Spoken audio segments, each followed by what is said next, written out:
समजलं का रे क्वेश्चन? दोन प्लेन आहेत, एक स्मूथ आहे आणि एक रफ आहे. कुणाला जास्त वेळ लागेल खाली यायला? कुठल्या कुठल्या प्लेनवर? रफला. रफला येईल. मग ह्याच्यावर समजा टाइम टी लागत असेल स्मूथवर, तर ह्याच्यावर किती लागतो? एन टी टाइम लागतो, बरोबर का? मग एखादा ब्लॉक समजा आता रफवर असेल तर ह्याच्यावर खेचणारा फोर्स कुठला असतो? M G sine theta. हे सगळ्या गोष्टी बेसिक क्लिअर आहेत ना? ओके. आणि स्मूथवर असेल तरी सुद्धा खेचणारा फोर्स कोण आहे? M G sine theta. स्मूथवर एक फोर्स नसणार आहे, जो रफवर असणार आहे तो असणार आहे फ्रिक्शन आणि कायनेटिक फ्रिक्शन, बरोबर का? तो काय असणार? Mu M G cos theta. हो. ओके. मग तुम्हाला हे माहिती आहे का रे, जर ह्याने रेस्ट पासून सुरू केलं समजा, तर खाली यायला समजा ह्याचा आयडेंटिकल प्लेन असेल, समजा हा एक्स आणि हा एक्स दोन्ही पण सेम आहेत, मग हा फॉर्म्युला आठवतोय बघा, S is equal to half A T square. Simply यूची व्हॅल्यू 0. मग ह्याच्यासाठी एक्स साठी ॲक्सेलरेशन काय असणार? जी साइन थिटा असणार. आणि ह्या एक्स साठी ॲक्सेलरेशन काय असणार? जी sine theta minus mu G cos theta. कळलं का? हो. ओके. मग सिम्पली तुम्ही कसं लिहू शकता? पहिली equation x is equal to half G sine theta into T square. दुसरी इक्वेशन काय लिहू शकता? X is equal to half G sine theta minus mu G cos theta. हे असतं रफ प्लेनचं ॲक्सेलरेशन, फ्रिक्शन वजा करतं त्याला, इंटू एन टीचं स्क्वेअर, बरोबर का रे? आणि दोघं इक्वेट करायचे आणि ह्या म्यूची व्हॅल्यू काय ते दिली यायची. थिटाची व्हॅल्यू किती आहे? 45 डिग्री वगैरे दोन्ही केसमध्ये. सांगा भाऊ काय येतं? सोडवा.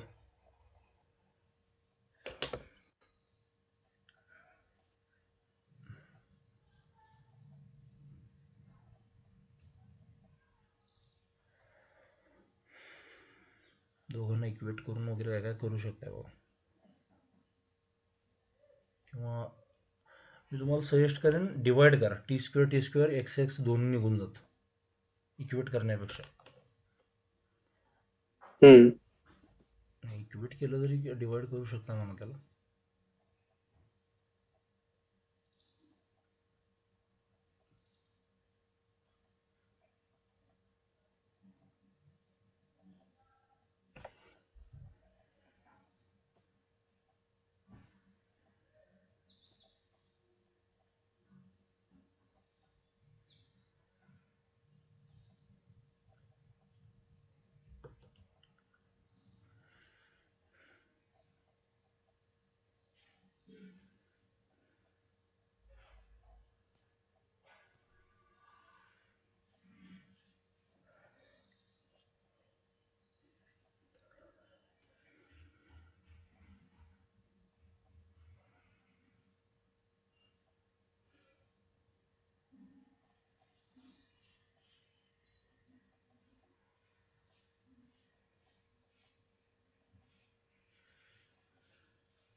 आले का रे कुणाला?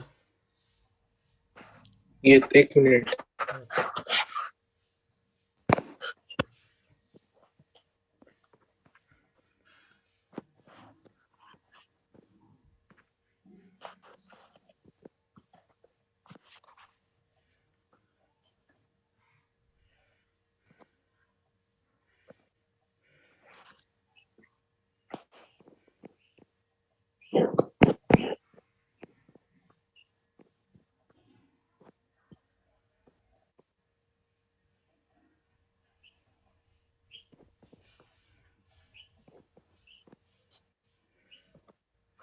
वेदांत करतोय ना हे?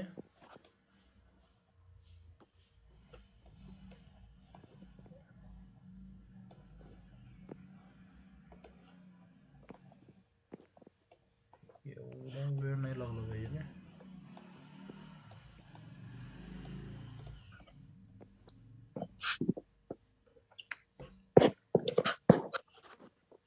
तुम्ही डिवाइड केले का रे यांना? हा काय म्हणला? हो.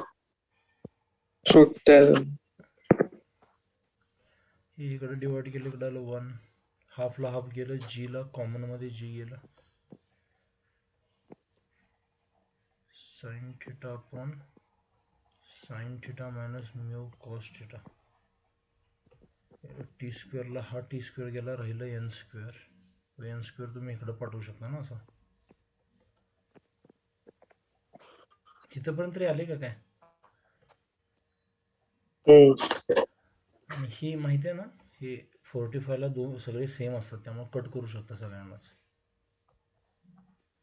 1/1 मायनस म्यू. आता ह्याच्यातनं म्यूची व्हॅल्यू काढायची. तुम्ही कंपेंड डिव्हिडंड यूज करू शकता इथे.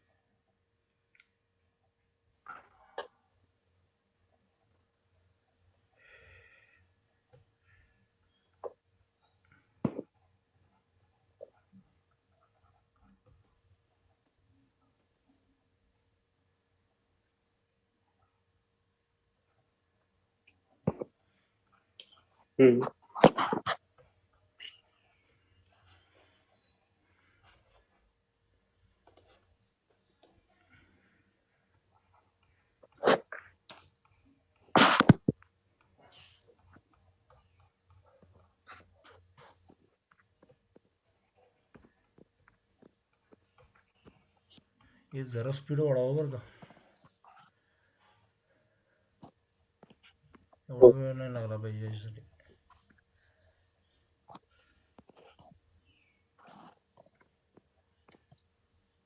लॉजिक डिफाईन होण्यासाठी वेळ लागला ठीक आहे, पण तिथून पुढं आन्सर पण येण्यासाठी एवढा वेळ लागणार पाहिजे. प्युअर मॅथमॅटिक्स आहे याच्यामध्ये.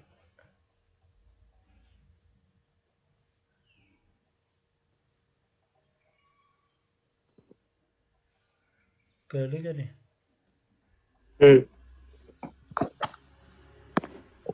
कळालं.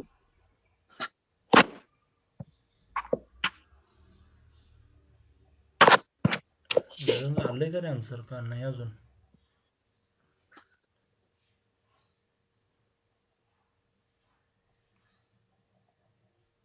नुसतं होच म्हणतोय. ठीक आहे, हा एक ॲडव्हान्सला पडलेला क्वेश्चन आहे. वेळ जाईल यात भरपूर.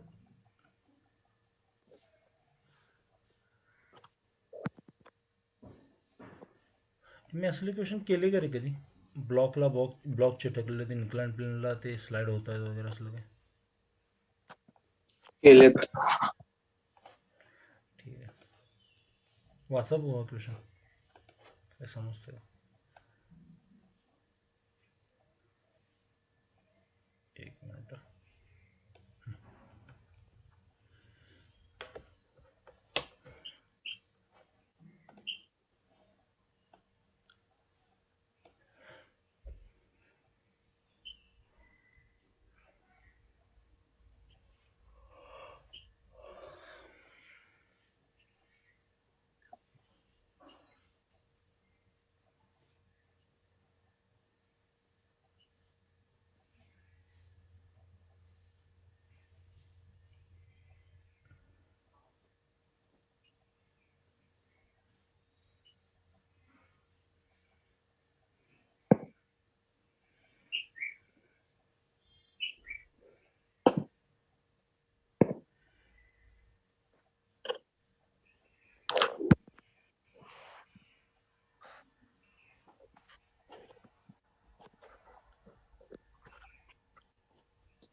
क्वेश्चन समजलं तुम्हाला? हो. हा M1 जो आहे त्याचं मास 1 kg, 2 kg. 1 kg वर कुठलाही फ्रिक्शन नाही आहे. जर हा ब्लॉक नसता समजा 2 किंवा याच्या खाली जर फ्रिक्शन वगैरे नसतं, सरळ G सेंटीमीटर खाली गेला असता, बरोबर का नाही? दोघांच्यावर फ्रिक्शन असतं तर म्हणजे नॉर्मल रिएक्शन झिरो झाली असते त्यांची, कारण सेम ॲक्सेलरेशन पुढे सरकले असते. प्रॉब्लेम काय आहे, ह्याच्या इथं फ्रिक्शन आहे, म्हणजे ते लिमिटिंग केस येऊ शकते. म्हणजे जर हा अँगल तेवढा सफिशियंट नसेल, अँगल ऑफ रिपोज वगैरे ऐकलं तुम्ही? ऐकलंय. ओके, त्याच्यापेक्षा जर कमी अँगल असेल तर हा थांबणार आहे. ठीक आहे, हा थांबला तर त्याला हा जाऊ देणार नाही. मग इथलं फ्रिक्शन काय असेल असं त्यांनी विचारलेलं आहे. मग ते स्टॅटिक असू शकतं किंवा लिमिटिंग असू शकतं किंवा कायनेटिक असू शकतं, काही पण असू शकतं. ठीक आहे, ते आपण जरा असं बघूया आता. बघा, ह्या जर 2 kg एफ बी डी बघितली तर खाली काय आहे, 2g साइन थिटा किंवा 20 साइन थिटा. त्यानंतर ह्या ब्लॉकमुळे लागलेली, आता बघा ह्यांच्यामध्ये नॉर्मल रिएक्शन, ह्या ब्लॉकमुळे लागलेली नॉर्मल रिएक्शन ह्या दिशेला ॲड होईल, बरोबर का रे? ह्याला एन म्हणूया आपण काहीतरी. आणि अपोजिट दिशेला काय असेल ते फ्रिक्शन असणार आहे, कारण घसरला तो खाली घसरेल तो कम्प्लिटली असं. नॉर्मल रिएक्शन ग्राउंड मूळची अशी असेल आणि इकडं असेल 20 कॉस थिटा आणि हे फ्रिक्शन आहे. आता जर समजा एखादी लिमिटिंग केस बघितली आपण, लिमिटिंग केस काय सांगते, आता ह्या पण ब्लॉकची एबीडी बघितली 1 kg ची, त्याच्यावर नॉर्मल रिएक्शन उलट्या दिशेला असणार आणि ते स्वतःच एम जी साइन थिटा खाली, म्हणजे 10 साइन थिटा, बरोबर ना? आणि ह्याच्यामध्ये काही फ्रिक्शनची वगैरे काही गरज नाही आहे, बरोबर का रे, ह्याच्यावर दाखवण्याची. त्यामुळे इथं तुम्ही डायरेक्टली म्हणू शकता लिमिटिंग केसला, मी हे दोन्ही दाखवते ते लिमिटिंग केसला, लिमिटिंग केसला हा हलणार नाही, त्यामुळे हा रेस्टमध्ये असणार. याचा अर्थ काय, एनची व्हॅल्यू काय असणार, 10 साइन थिटा असणार. म्हणजे तुम्ही म्हणू शकताय for limiting case F is equal to 30 sine theta, बरोबर का? ही 10 साइन थिटा असणार. ओके, आणि हे असणार लिमिटिंग. मग लिमिटिंग फ्रिक्शन कसं लिहितो आपण, mu M G cos theta. Okay, मग स्टॅटिक फ्रिक्शन आणि डायनामिक फ्रिक्शन त्यांनी सेम दिलेलं आहे. ओके, 0.3च दिलेलं आहे ते. ओके, मग तुम्ही इथं काय लिहू शकताय बाबा, यू कॅन राईट म्यू म्हणजे 0.3 एम जी. आता कुणाचं वेट घ्यायचं, फक्त ह्या ब्लॉकचं, ह्याच्यावर जरी नॉर्मल रिएक्शन लागली असेल याच्यामुळं, तरी सुद्धा वेट ह्याचं घ्यायचं 20. ओके, एम जी झालं. Cos theta should be equal to 30 sine theta. Correct का रे? ओके, किंवा रॅदर आपण असं म्हणू शकतो 6 cos theta is equal to 30 sine theta, किंवा tan theta is equal to 1/5, म्हणजे tan theta is equal to 0.2, बरोबर? म्हणजे हा आपला रिपोजचा अँगल आहे. आता ह्याच्या पुढे काही राहत नाही क्वेश्चनमध्ये. टॅन थिटा 0.2, इथे त्यांनी थोडी युजफुल इन्फॉर्मेशन दिलेली आहे. 0.2 कधी येतं, 11.5ला येतं. म्हणजे हा थिटा जर 11.5 असेल, त्याच्यापेक्षा जास्त झाला तरच मोशनमध्ये येणार, त्याच्यापेक्षा कमी असेल तर स्टॅटिक असणार आहे, बरोबर का? आणि याचे इक्वल असेल तर लिमिटिंग असणार. येस, पहिल्यांदा बघा, theta is equal to 5 degree. मग हा काय आहे रे, कमीच आहे ना याच्यापेक्षा, अँगल ऑफ रिपोजपेक्षा. येस, त्यामुळे जेवढ्याने याला खाली खेचलं जातंय, कशानं, साइन थिटा ह्यानं, याच्यावर कुठला फोर्स लागतोय, हा 20 साइन थिटा आणि 10 साइन थिटा म्हणजे 30 साइन थिटा, तेवढं त्याचं स्टॅटिक फ्रिक्शन असणार आहे, लिमिटिंग असणार आहे त्यावेळेला. स्टॅटिक फ्रिक्शनचा अर्थ माहिती आहे ना, जेवढा खेचतोय तेवढा लागतो तो. मग त्या केसमध्ये काय येणार, हे येणार m1 plus m2 g sine theta. समजलं? समजा थिटा इज इक्वल टू 10, ते सुद्धा कमीच आहे 11.5 पेक्षा, त्यामुळे त्याचं पण आन्सर तेच येणार 2. 15 डिग्री, 15 डिग्री म्हणजे याच्यापेक्षा जास्त आहे, म्हणजे दोघं पण मोशनमध्ये येणार, बरोबर का? ओके, दोघं पण मोशनमध्ये आल्यामुळे इथं लागणार कायनेटिक फ्रिक्शन. आणि कायनेटिक फ्रिक्शन जे लागणार त्याच्यात काय ह्याचा संबंध नाहीये, फक्त m2 असणार. म्हणजे काय होणार, म्यू m2 कॉस थिटा, बरोबर का? आणि 20 ला पण तीच कंडिशन आहे. ह्यातला काय ऑप्शन येतो, 2233.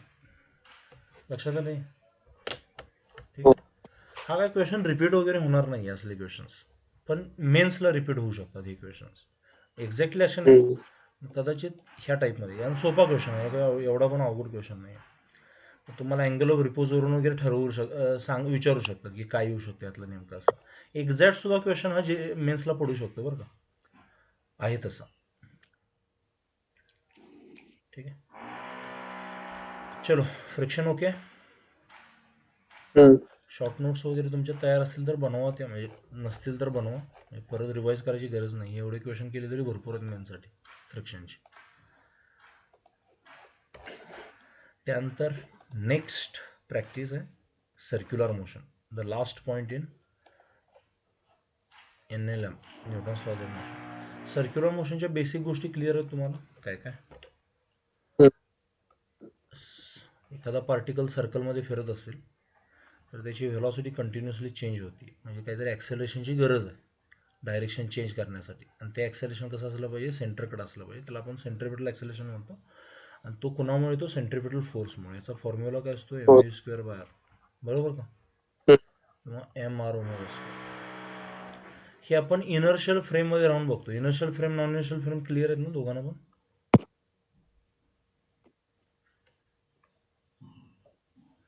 इनर्शियल फ्रेम म्हणजे असा ऑब्झर्वर जो बाहेर आहे, निवांत उभा राहून बघतोय त्याच्याकडे, त्याच्यावर कुठलाही फोर्स नाही. जर समजा तो ऑब्झर्वर इथं जाऊन बसला याच्यावर, तर तो सुद्धा आता ॲक्सेलरेशनमध्ये येणार ना. मग त्याची जी फ्रेम होते त्याला आपण म्हणतो नॉन इनर्शियल फ्रेम. मग त्याच्यासाठी नॉन इनर्शियल फ्रेमसाठी न्यूटन सेकंड लॉ अप्लाय करण्यासाठी तुम्हाला सुडो फोर्सची गरज पडते. माहिती आहे सुडो फोर्स वगैरे? ओके. मग सुडो फोर्सची गरज पडण्यासाठी तो स्वतःला काय समजतो? रेस्टमध्ये समजतो. मग तो काय म्हणतो? मी निघालोय पुढं, माझ्यावर एक कंटिन्युअसली ह्या बाजूला एक फोर्स लागतो. तो कुठला असतो? Sudo force. ॲक्च्युली नाही येतो, पण तो म्हणतो की या दिशेला लागतो, आणि त्यालाच आपण म्हणतो सेंट्रीफ्युगल फोर्स. लक्षात आलंय का? मग तुम्ही जर बाहेर राहून स्टडी करत असाल याचा, तर तुम्हाला सेंट्रिपेटल फोर्स दाखवणं गरजेचं आहे as a net resultant force. जर तुम्ही त्याच्यात वर राहून विचार करत असाल तर तुम्हाला एक नेहमी फ्री बॉडी डायग्राममध्ये एक सुडो फोर्स दाखवणं गरजेचं आहे. याला आपण म्हणतो सेंट्रीफ्युगल फोर्स. दोघं एकाच वेळी कधी लागू शकत नाही. ह्याचा फॉर्म्युला पण mv²/r आहे. पण ऑब्झर्वर कोण आहे आणि कुठं आहे त्याच्यावर डिपेंड करतात. क्लिअर आहे काय?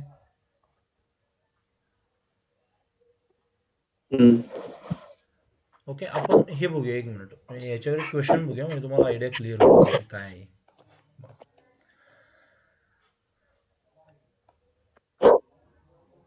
क्वेश्चन जरा वाचा, काय सांगतोय बा. याच्यात सेंट्रिपेटल सेंट्रीफ्युगल दोन्ही समजून घेऊ आपण काय असतं.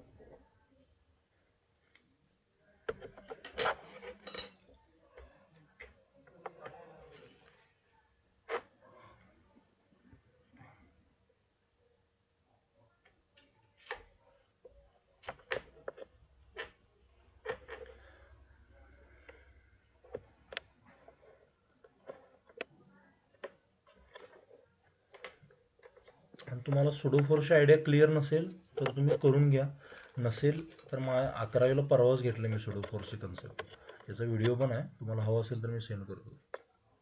प्रॅक्टिस पण घेतली. नाही, ठीक, प्रॅक्टिससाठी बघतो. ओके ओके, ठीक.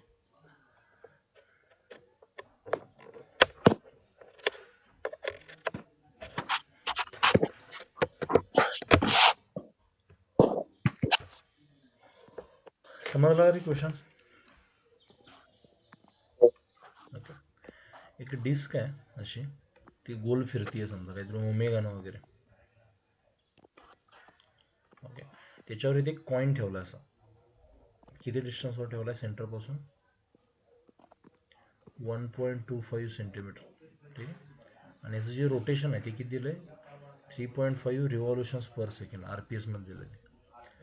मग आता समजा बाहेर राहून कोणतरी बघितलं ह्याच्याकडं, तर तो काय म्हणणार? हा कॉइन सुद्धा याला सर्कलमध्ये फिरवायचा असेल तर नेहमी एक सेंट्रिपेटल फोर्सची गरज आहे याला आतल्या बाजूला, बरोबर का? आणि तो कोण प्रोव्हाइड करतो? फ्रिक्शन म्हणून फ्रिक्शन प्रोव्हाइड करतो. आणि फ्रिक्शन नसतं तर सटकून गेला असता ना बाहेर तो, किंवा सरळ गेला असता पुढं, सर्कलमध्ये फिरला नसता. आले का लक्षात? ओके. मग तुम्ही म्हणू शकता friction is providing the necessary centripetal force और it is mr omega square. ह्यानं सुद्धा ते आन्सर काढू शकता. मग तुम्हाला फ्रिक्शनमध्ये काय येणार? μmg येणार, लिमिटिंग केस. ह्यातनं म्यू काढू शकता, बरोबर का रे? कळलं हे क्रिस्टल क्लिअर काय कन्सेप्ट आहे नेमकी? कळालं. ओके. जर ऑब्झर्वर त्याच्यावर स्वतः असेल समजा असा या कॉईनवर बसला असेल तर तो सुद्धा सर्कलमध्ये फिरतोय. म्हणजे त्याची जी फ्रेम असणार ती नॉन इनर्शियल फ्रेम असणार.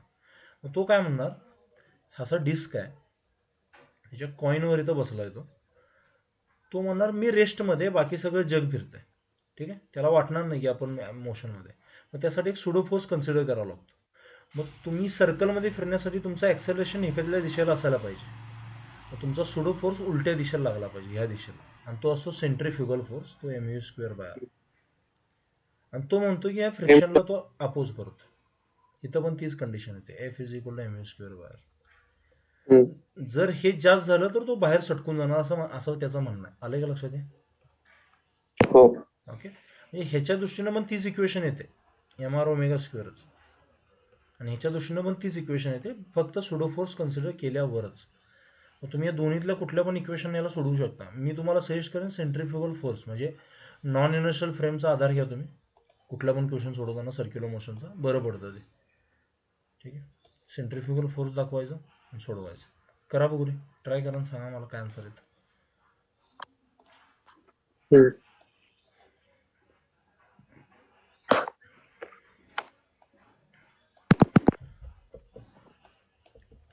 मी बऱ्यापैकी गोष्टी म्हणजे फास्ट नेतोय, कारण मी एक्सपेक्ट करतो की तुम्हाला हे माहीत असावं. कुठं जरी वाटलं की कन्सेप्ट एवढी क्लिअर नाही आहे तर सांगा मला बिंदास.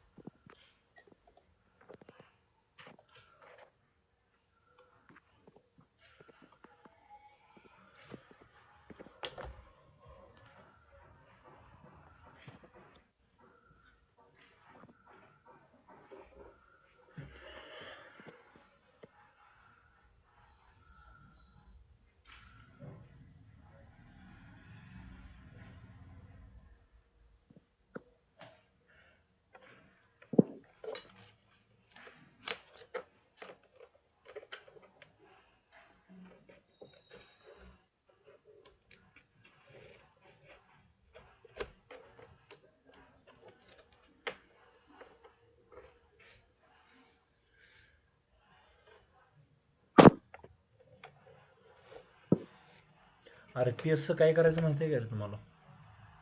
रेडियन्स. ओके, हे 2π असतं, त्याप्रमाणे करायला. 2.2 3.5. हां बरोबर. मग ओमेगा काय येणार, 3.5 × 2π. याला सोडवू नका, असंच ठेवा हे, कारण पुढं स्क्वेअर होऊन पायचा स्क्वेअर होऊ शकतो काहीतरी, 10 वगैरे येऊ शकतं ते. डोंट सॉल्व दिस. ठीक आहे, किंवा याला 7π असं एवढं जरी केलं तरी चालतं. तुमचा इथं एमला एम कॅन्सल होतो म्हणून त्यांनी मास दिलेलं नाही तिथं. म्यू कसं लिहू शकतो रे आपण, r²/g, बरोबर का? याला 0.6. Okay, let's see. आर किती आहे, 1.25 सेंटीमीटरमध्ये, त्याला मीटरमध्ये करणार तुम्ही, इंटू ओमेगा². ओमेगा किती आहे, 7π, त्याचा स्क्वेअर किती असतो, 49 × 10, बरोबर का? आणि जीची व्हॅल्यू 10 घ्या. हे 10 कॅन्सल होईल. 49 ला तुम्ही अप्रॉक्सिमेटली 50 घेतला तरी चालेल. 1.25 गुणिले 50 म्हणजे याचा आन्सर कशाच्या आसपास येतं रे, 12.5. हे असले साधे कॅल्क्युलेशन किचकट वाटतं. 14. नाही 12.5, 8.5 येतं का रे? 12.5 गुणिले 5 किती असतं, 125, 500, 6. 15. 1.25 इंटू 50. हे ह्याचा आन्सर किती सांगा. 1.25 into 50. मला किचकट वाटतं बऱ्यापैकी. किंवा एक सिंपल करूया, याला 0.5 करूया सिम्पली. 12.5चं निम्मं काय असतं रे, 0.625 ना. अप्रॉक्सिमेटली 0.6 आन्सर येतेच. येस,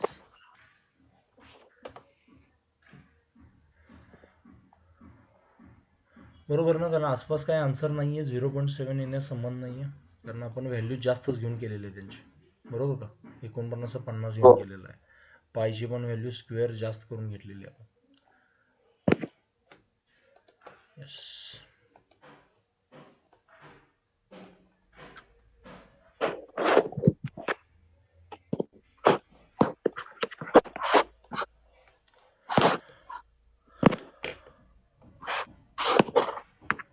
कोनिकल पेंडुलम वगैरे काय वाचला का रे तुम्ही? वाचलं. ठीक आहे. आपल्या टेक्स्टबुक मध्ये पहिल्या चॅप्टर मध्ये येतो. हे त्याच्यावर डेरिव्हेशन येऊ शकतं 12वीला बोर्डाला. तसं नाही वाचलं म्हणजे. हा म्हणजे काय असतं असं. सोपं आहे ते, एवढं काही अवघड नाही. हा. एफबीडीज काढून वगैरे सोडवायचं त्याला बस.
स्पीड विचारलं. स्पीडचा फॉर्म्युला माहिती आहे ना सगळ्यांना? Speed is equal to R omega. हो. तुम्हाला आर माहिती आहे इथला बघा किती दिला त्याने. 0.4 मीटर. आता ओमेगा काढायचं.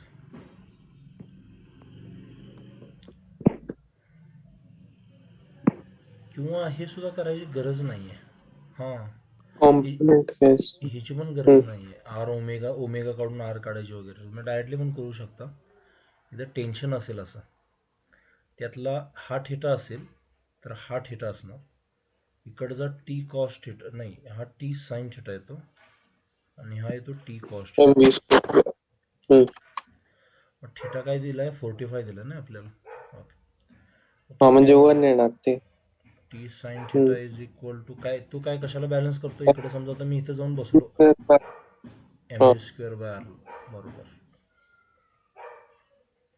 आणि एक मिनिट, टी कॉस थिटा कोणाला बॅलन्स करतो? mg ला, बरोबर ना? हा डायरेक्ट सुटतंय. एम टी टी निघून जातं. टॅन थिटा म्हणजे 1 असतं V square by R G. Good.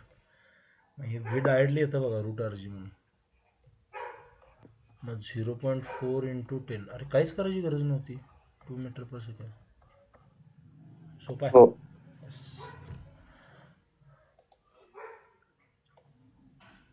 तसंच हा बघा बघू एक. फक्त एक माहीत असतो तुम्हाला, म्हणजे आता हे कोनिकल पेंडुलम बघतोयस तर याचा टाइम पिरियडचा एक फॉर्म्युला आहे. सिंपल पेंडुलमचा टाइम पिरियडचा फॉर्म्युला काय असतो? 2π√L/g, बरोबर का? सिंपल पेंडुलमचा. इथं कॉस थिटानं मल्टिप्लाय होते फक्त फॉर कोनिकल पेंडुलम. हे माहीत असू दे फक्त तुम्हाला. हो. हे असंच काढले कंपोनंट्स काढून वगैरे काय काय करून. तुम्हाला टाइम पिरियड विचारला असं तर पहिल्यांदा व्ही काढून आर ओमेगा वगैरे करण्यापेक्षा डायरेक्ट आपण हे काढू शकलो असतो. त्यासाठी सांगितलं.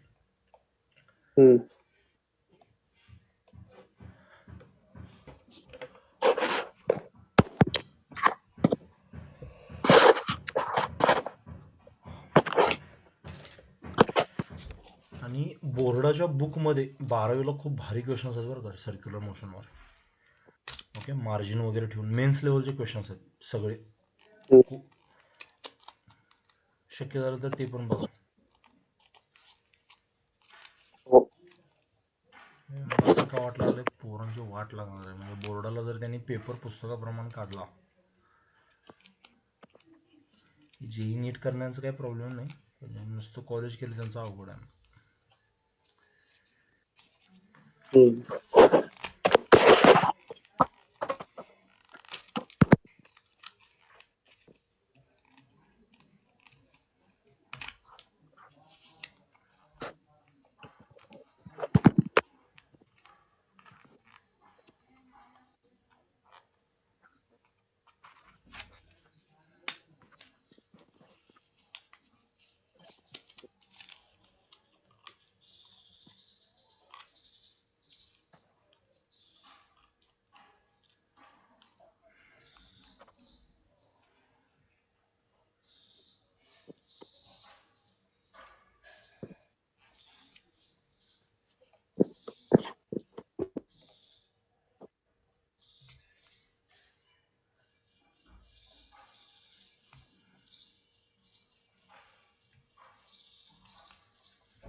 कॉम्पोनंट्सच काढलेत त्याचे.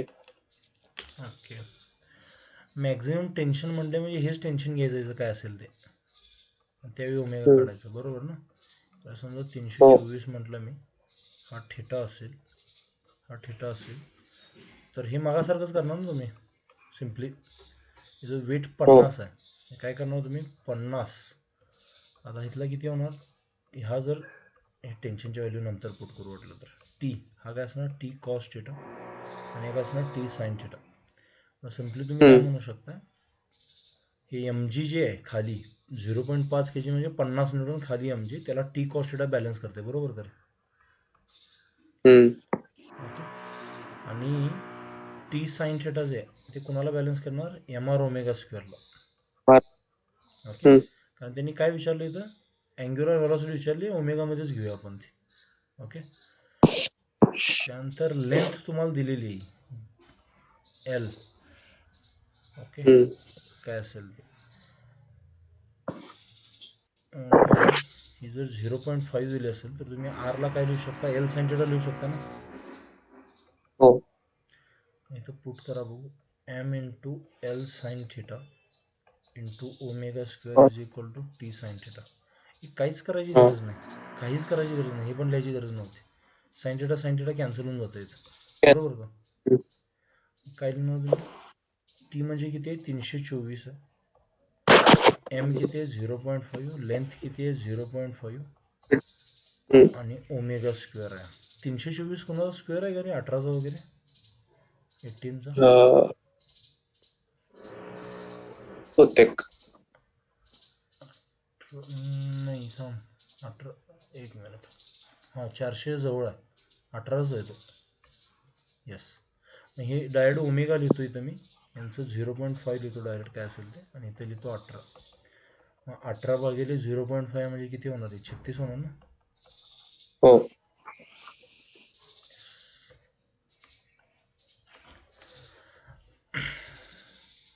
ठीक आहे, ही सर्क्युलरचं होतं. 18च आहे. हां 18चं करेक्ट.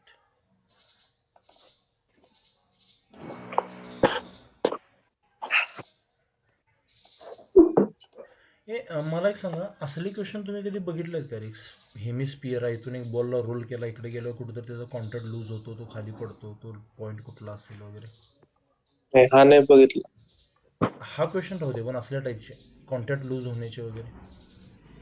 तर ठीक आहे, आता इथं होईल क्लिअर, बघूया. वाचा बघू question.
Normal reaction vanishes. Okay, question समजलं बेसिक काय विचारलं त्याने? हो. बॉल इथे एक होता, त्याला रिलीज केला. आता इथं रिलीज केला म्हणजे इथे समजा इनिशियल व्हेलॉसिटी 0 असेल, ती खाली येईल तेव्हा ग्रॅव्हिटीमुळे काय होणार, वाढणार ती, बरोबर का? आणि इथं काहीतरी होणार व्ही व्हेलॉसिटी वगैरे. आता तुम्ही जर व्यवस्थित बघितला आपल्या प्रॅक्टिकल लाईफमध्ये सुद्धा ह्याला सोडून दिलं की म्हणजे असं इथं आल्यावर कुठंतरी तो कॉन्टॅक्ट लूज करणार आहे, बरोबर का? ओके, जेव्हा कॉन्टॅक्ट लूज होतो का नाही त्याला आपण म्हणतो normal reaction become 0. Okay, hidden meaning आहे, लक्षात ठेवा. म्हणजे फ्री बॉडी डायग्राम काढताना नॉर्मल रिॲक्शनला दाखवायचं नाही, हे त्याचं मिनिंग आहे. ओके, मग तुम्ही जर व्यवस्थित बघितला बेसिक इथं वर्क एनर्जी थेरम वगैरे सुद्धा अप्लाय करू शकतो किंवा बेसिक लॉजिक अप्लाय करू शकतो की ही एवढं हाईट खाली आलंय, बरोबर का? आणि एवढ्या हाईटमुळं त्याच्यात ही एनर्जी आहे, म्हणजे ही स्पीड आलेलं आहे. डायरेक्टली मी असं म्हणू शकतो का mgh is equal to half mv². हो. ओके, किंवा डायरेक्टली व्ही ला मी √2gh असं लिहू शकतो, बरोबर ना?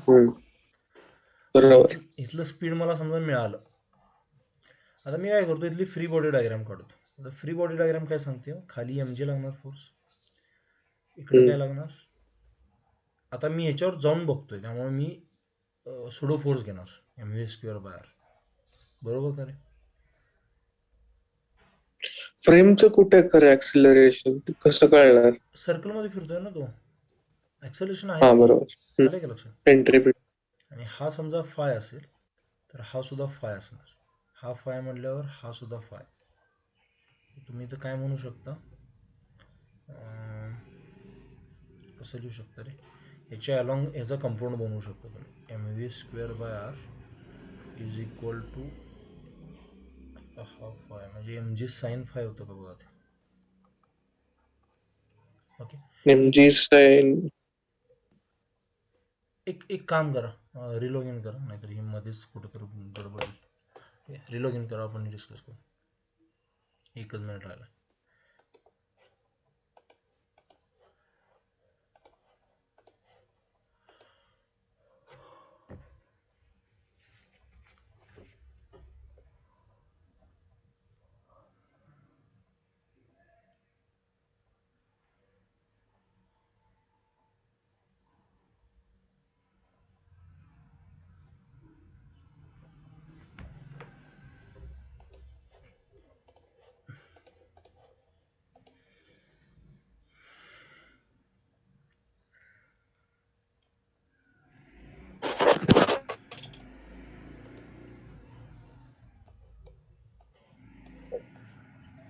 mg sin ला बरोबर आहे, खरं mg cos घ्यायचं असतं तर ते थीटा आणि mg ह्याच्यात पाहिजे होतं ना, चिकटून पाहिजे होते. हा, इथं जर इथं फाय ते असतं तर बरोबर cos आहे घेतलं. का? हा, बरोबर आहे की.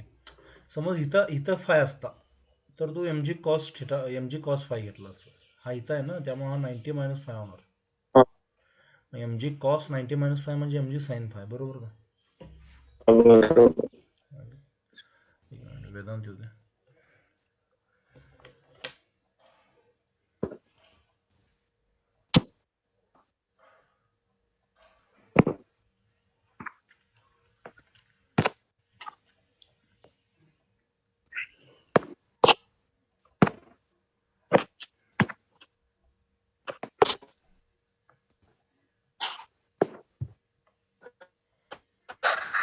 हे लक्षात आलं का नाही का mg sin फाय आलं? हे mg ची दोन कंपाऊंड असतील, इकडे एक असतील तो त्याला खाली खेचत असेल आणि दुसरा इकडं असेल. मग हा फाय आहे त्यामुळे काय करणार आपण, हा 90 - फाय mg cos 90 - फाय म्हणजे mg sin फाय, तर दुसरं इक्वेशन म्हणूया आपण, बरोबर का? ओके, मग इथं आपण काय म्हणू शकतो, ह्या m ला mशी कॅन्सल करा, इथं v is equal to √gr sin phi येतं बघा, बरोबर? कारण त्या केसमध्ये येतं बघा, इथल्या कुठल्या पण मधल्या पॉईंटला गेला तुम्ही नॉर्मल रिएक्शन असणार आहे, प्लस mv²/r पण असणार आहे आणि mgचा एक कंपाऊंड पण असणार आहे. पण इथं हा एक पर्टिक्युलर पॉईंट आहे जिथं नॉर्मल रिएक्शन घ्यायची गरज नाही आपल्याला, कळलंय का? हम्म. खरंच कळालं नाही कन्सेप्ट? हो. बघा जरा. ओके, मग तुम्ही ह्या दोघांना कम्पेअर करू शकताय. मग √2gh is equal to √gr sin phi. आता हे रूट घ्यायची काही गरज नाही. You can write 2gh is equal to gr sin phi. बरोबर. आता हे ठीक आहे. जी ला जी कॅन्सल झालं. आता एच ला कसं काढू शकतो बघा बरं का. ही जर टोटल हाईट बघितली आपण ही, तर ती काय असेल रे, हा जर समजा आर घेतला मी, तर आर कॉस थिटा असेल की नाही ती. हम्म. आणि ही जर एवढी साईड बघितली समजा मी, ही एवढी, तर ती काय असणार, आर साइन फाय असेल. बरोबर का. हम्म. जर मला फक्त एच पाहिजे असेल, H can be return as R cos theta minus sine phi. कळलं का. ही एवढी हाईट आहे आपल्याकडं, त्यातनं एवढी वजा केली म्हणजे राहिली एवढी ना. हम्म. बरोबर, समजलं. ओके, मग इथं पुट करा ते 2 इंटू आर ला असं लिहितं cos theta minus sine phi is equal to R sine phi. R ला आर कॅन्सल होऊन जाईल आणि नंतर तुम्हाला आन्सर मिळेल बघा. इथे चेक करा, काय राहिलेलं नाही यात जास्त. 2 cos theta minus 2 sine phi is equal to sine phi. 2 sine phi इकडे येणार, ती किती बनणार, 3 साइन फाय बनणार. बरोबर ना. त्याच्यावरून रिलेशन काढू शकता ना तुम्ही. इथं sine phi is equal to 2/3 cos theta. सी येतं. बघा, हे कॅल्क्युलेशन इम्पॉर्टंट नाही आहे जास्त, हे जमेल तुम्हाला. बेसिक लॉजिक तुम्हाला क्लिअर झाले का बघा. कॉन्टॅक्ट लूज मध्ये नॉर्मल रिएक्शन 0. ओके, ही हाईट एवढी खाली आल्यामुळे त्याला काहीतरी स्पीड आलंय म्हणून मी इक्वेशन लिहिली. एच ला मी आरच्या रूपात लिहिलं, कारण इकडे माझा आर येणार आहे, त्यासोबत कॅन्सल करण्यासाठी मला एच ला आरच्या रूपात लिहावं लागलं.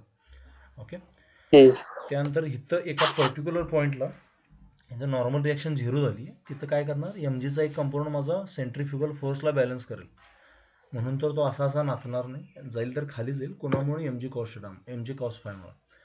हे तुम्हाला रिझोल्युशन जमले पाहिजे आता ऐन एक्झाममध्ये. जमतंय का. जमेल. प्रॅक्टिस करायची यांची भरपूर. आर्यंतमध्ये भरपूर क्वेश्चन्स आहेत त्याच्यावर. यात सीव्ही मध्ये माहीत नाही मला, आर्यंतमध्ये आहेत पण असतील.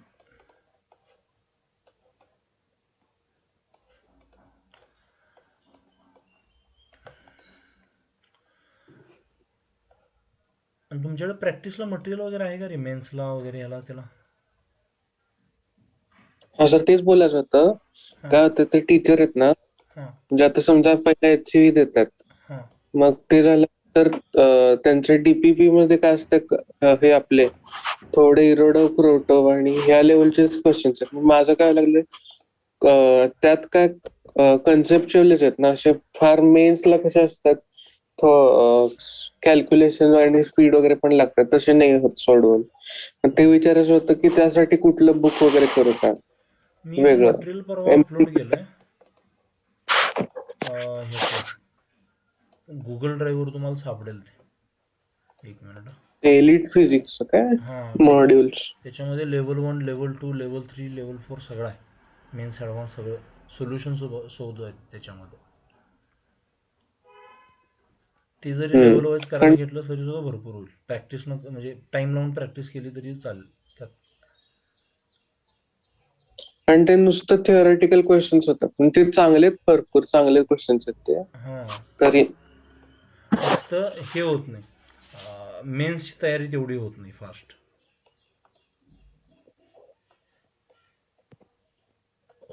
असं म्हणतो ना तू.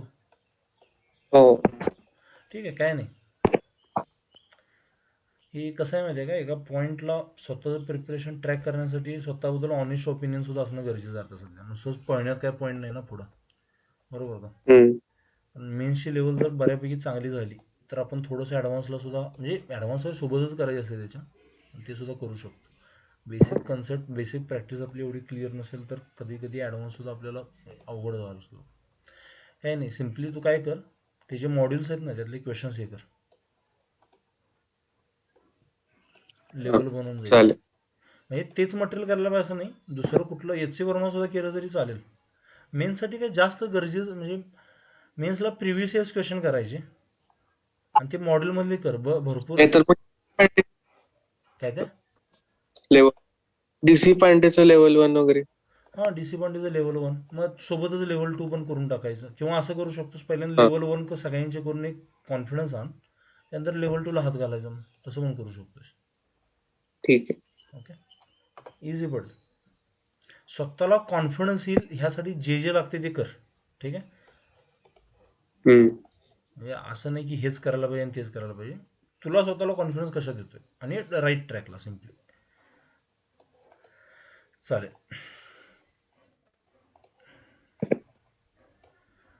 किती वेळ लागला? थोडा वेळ राहिला, एकच क्वेश्चन राहिला सर्क्युलर्स. बरं ठीक आहे, हा बघा बघू जरा.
बीड म्हणजे माहिती आहे ना तुम्हाला, छोटासा मनी. ओके, वेदांत कसं ready?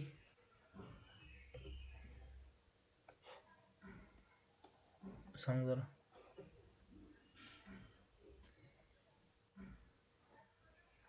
When theta is small, n is positive, so inwards.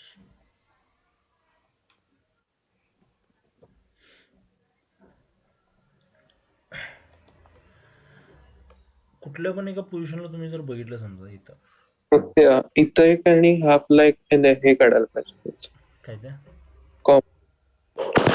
बीडी काढायला पाहिजे 2-3 ठिकाणी तसं. हा, पण एकाच पॉईंटला जरी काढली तरी चालणार आपल्याला. थिटाला नंतर व्हॅल्यू चेंज करत जायचं रे, कारण बदलणार काही नाहीये. बरोबर.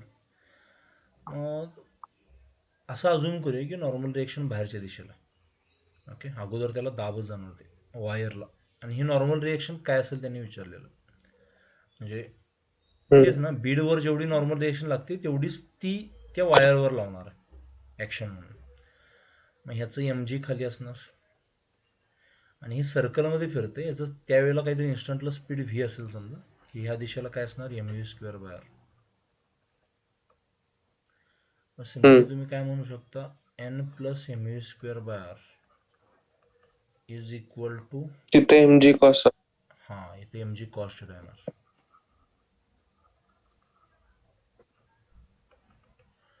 मग इथं काय करू शकतो आपण, आता एन विचारलं ना, एन काय होतोय, तो एनला एनच्या रूपात लिहूया समजा, M G cos theta minus M V square by R. आता ही जी स्पीड आहे ही मागासारखंच आहे बघा, ग्रॅव्हिटीनुसार आलेलं आहे नाही. ओके, हे जर आर असेल तर हे किती असणार, आर कॉस थिटा असणार, म्हणजे हे किती होणार, आर 1 मायनस कॉस थिटा, बरोबर का. हो, N is equal to M G cos theta minus M by R. आता ह्याला कसं लिहू शकतो बाबा, व्हीला आपण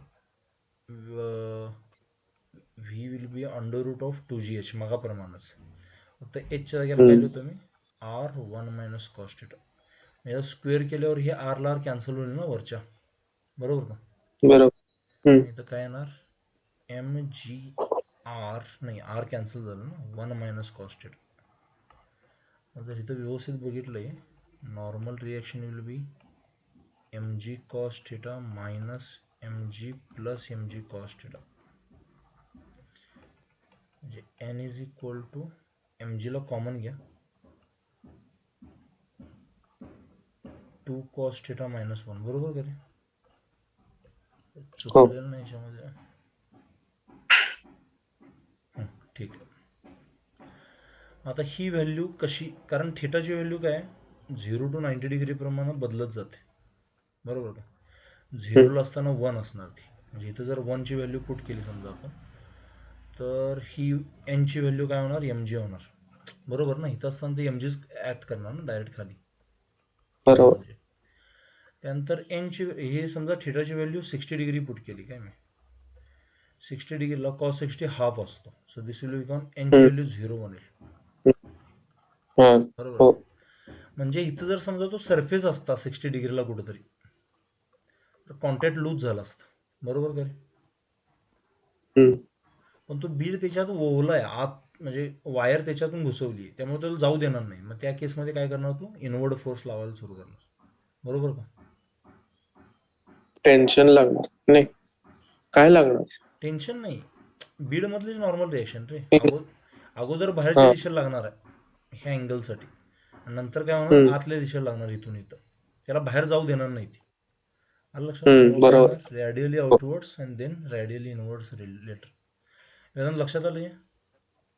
लॉजिक तुझं बरोबर होतं, ते थिटाच्या ह्यानं तू लॉजिक लावू शकतो तिथं. फक्त अगोदर एक मिनिट थांबा, ही आपण बीडवर लावलेला फोर्स बघितला, एक मिनिट. त्यानं जो वायरवर लावलाय, एक मिनिट, हे सी नाही येत. हा जो नॉर्मल रिएक्शन आहे की नाही, हा बीडवर लावलेला फोर्स बघितला आपण आता, जो बघितला तो, बरोबर का. त्याने म्हटलंय the force it applies on the wire. वायरवर लावलेला फोर्स आतच असणार ना पहिल्यांदा, आणि मग शेवटी बाहेर होणार. वायर त्याला आत खेचायला बघणार आणि तो त्याला बाहेर खेचायला बघणार. लक्षात येते का. त्यामुळे याचा आन्सर डी येत. कन्सेप्च्युअल आहे क्वेश्चन. याच्यामध्ये आपल्यासाठी इम्पॉर्टंट काय, कंपाऊंड्स वगैरे काढणं, किंवा वरचं जे होतं, मी त्यासाठी म्हणतोय मेन्सवर कमांडरना ऍडव्हान्स एवढं वाटत नाही काय. हे कन्सेप्ट आहेत ना, या तशाच आहेत, एच वगैरे ह्या गोष्टी अशा सगळ्या. ठीक आहे, म्हणजे दोन्हींची प्रिपरेशन पॅरल जरी सुरू केली तरी चालते. प्रत्येक वेळी ॲडव्हान्सला काय असं मेन्सच्या रिलेटेडच क्वेश्चन येतं असं नाही, पडू शकतात डेंजर सुद्धा, वेगवेगळे विचित्र. ती किती आपण कूल आहे एक्झाममध्ये त्याच्यावर डिपेंड करतं ते. चालेल. नवीन चॅप्टर मी नाही करत ना आता सुरू, 5 मिनिट राहिलेत. ठीक, मी एंड करतो. सोमवारपासून फोटो इलेक्ट्रिक सुरू करूया, वरत पण जॉईन करेल तेव्हापासून. ओके, चलो bye, have a nice day, happy weekend.